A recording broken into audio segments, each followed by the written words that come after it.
शिवसेना पक्ष आणि चिन्हासोबत आमदार अपात्रतेवर आजही सुनावणी होणार। ठाकरेंचा वकील आणि देवदत्त कामत करणार युक्तिवाद। आज ठाकरेंच्या बाजूचा युक्तिवाद पूर्ण होण्याची शक्यता।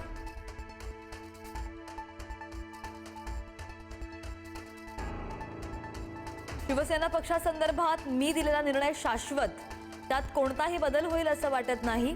कायद्याच्या चौकटीत राहूनच निर्णय दिलाय। कपिल सिब्बल यांचा युक्तिवादावर विधानसभा अध्यक्ष राहुल नार्वेकरांची प्रतिक्रिया।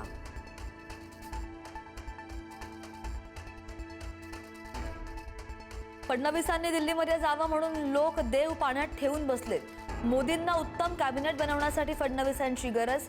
फडणवीसांच्या दिल्ली दौऱ्यावर राऊतांची प्रतिक्रिया।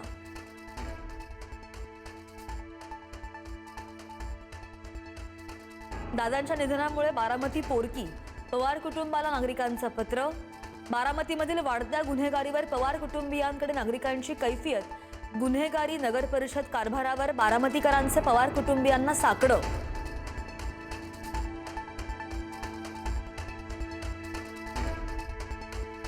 मराठा समाजाच्या प्रलंबित मागण्यांसाठी जरांगेंचं मुंबईमध्ये आंदोलन होण्याची शक्यता। आझाद मैदानासाठी मागितली परवानगी। जरांगेंची तब्येत बिघडल्यानं 20 ते 25 ऑगस्टला होणारा मराठवाड्याचा दौरा सुद्धा रद्द।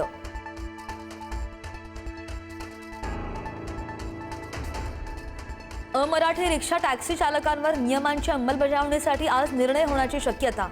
परिवहन मंत्री प्रताप सरनाईक घेणार वरिष्ठ अधिकाऱ्यांची बैठक। कारवाईची रूपरेषा बैठकीमध्ये ठरणार।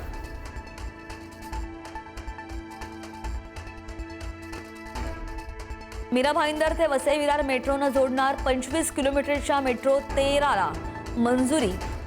17,725 कोटींच्या प्रकल्पात 16 स्थानकं असतील। भुयारी मार्गाचाही समावेश।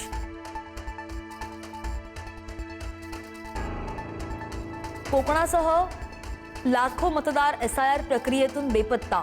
मुंबई शहर उपनगरामध्ये 36 लाखांवर मतदारांचा पत्ता नाही। ठाण्यामध्ये 28 लाख, पालघरमध्ये 6 लाख मतदारच गायब आहेत।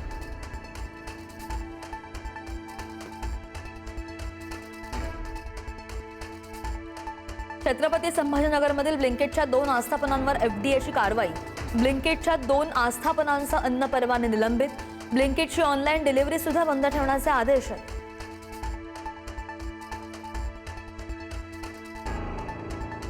बीडमध्ये बाळाला जन्म देताच आईची मृत्यूशी झुंज।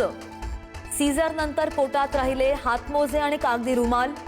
शस्त्रक्रिया करणाऱ्या डॉक्टर्स आणि कर्मचाऱ्यांना कारणे दाखवा नोटीस।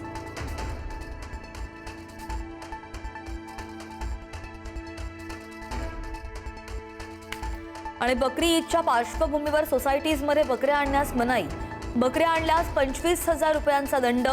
मीरा भाईंदर महानगरपालिकेच्या महासभेमध्ये ठराव मंजूर।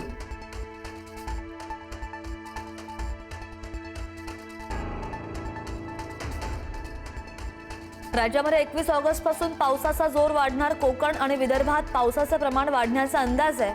मराठवाडा, मध्य महाराष्ट्रामध्ये सुद्धा पावसाचा जोर वाढण्याची शक्यता।